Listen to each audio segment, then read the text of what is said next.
Selamat pagi anak-anak. Bagaimana kabar kalian hari ini? Semoga selalu dalam keadaan sehat dan berbahagia, serta selalu semangat belajar. Hari ini kita akan belajar tema 1, subtema 3 di pembelajaran kedua. Nah, sebelum kita memulai pelajaran hari ini, marilah kita berdoa bersama-sama sesuai dengan agama dan kepercayaan masing-masing. Semoga kita selalu dalam keadaan sehat dan terhindar dari virus corona. Silakan anak-anak persiapkan buku dan buka halaman 139 pada buku tema 1. Indonesia itu memiliki rumah adat yang beragam anak-anak. Jadi kita harus bersyukur terhadap keragaman yang sudah dianugerahi oleh Tuhan Yang Maha Esa. Nah, hari ini Pak Guru akan membacakan sebuah bacaan. Itu tidak ada di buku anak-anak. Silakan anak-anak simak apa yang sudah Pak Guru baca hari ini. Keragaman rumah adat. Rumah adat adalah bangunan yang memiliki ciri khas yang digunakan untuk hunian oleh kelompok etnis tertentu. Rumah adat merupakan salah satu representasi budaya tertinggi di sebuah komunitas kesukuan. Keberagaman rumah adat di Indonesia sangat beragam dan memiliki arti penting dalam perspektif sejarah, warisan, dan kemajuan masyarakat dalam sebuah peradaban. Rumah adat di Indonesia memiliki bentuk dan arsitektur masing-masing, daerah sesuai dengan budaya setempat. Bentuk rumah adat di Indonesia bermacam-macam, tergantung dari perbedaan budaya dan fungsi. Misalnya, rumah adat di daerah pantai cenderung lebih tinggi dibanding dengan daerah pegunungan untuk melindungi dari terjangan ombak. Rumah adat di daerah yang lebih dingin akan lebih tertutup dibanding dengan daerah yang panas. Sementara itu, di daerah hutan berbentuk rumah panggung untuk mencegah hewan buas masuk ke rumah. Selain itu, bahan bangunan rumah juga berbeda-beda, tergantung bahan alam yang mudah ditemukan di daerah tersebut. Beberapa contoh rumah adat yang Indonesia.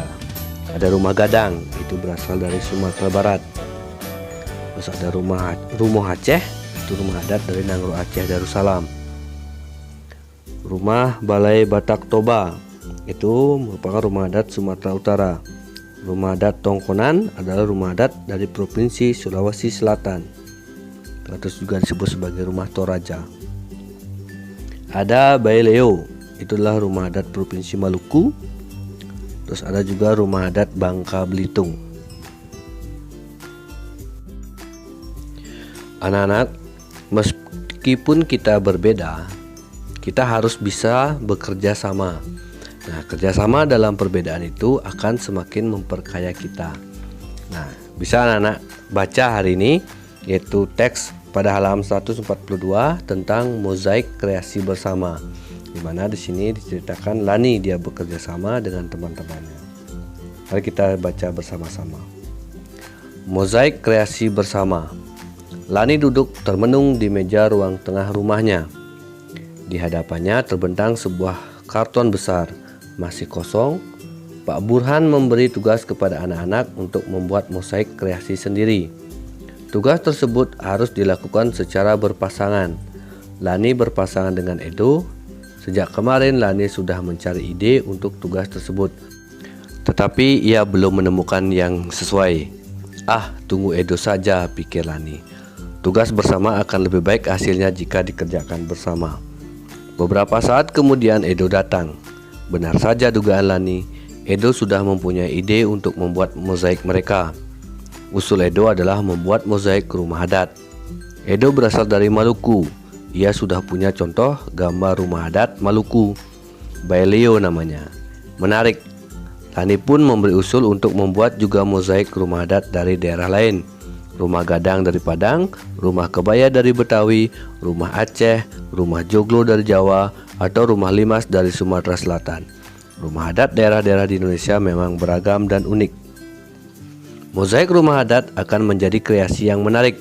Selain itu, ketika nanti teman-teman mencoba merangkai mozaik, mereka akan belajar juga tentang keragaman rumah adat Indonesia.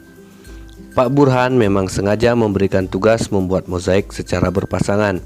bukan hanya untuk mengasah kreativitas, tetapi juga memunculkan diskusi, mengasah kerjasama, serta memecahkan masalah bersama-sama. Sama seperti mozaik, ketika kepingan-kepingannya digabungkan menjelma menjadi gambar yang indah. Nah, berdasarkan teks di atas, anak-anak diskusikan pertanyaan berikut dengan orang tua juga boleh atau keluarga anak-anak, dan nanti catat hasilnya di buku tulis dan dikirim ke classroom.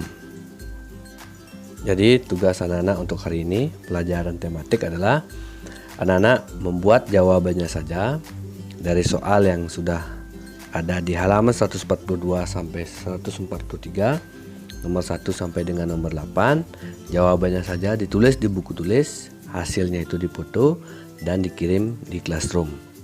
Pak Guru tunggu hasil kerja anak-anak. Sekian video pembelajaran tematik untuk hari ini. Semoga bermanfaat dan sampai jumpa di video pembelajaran berikutnya.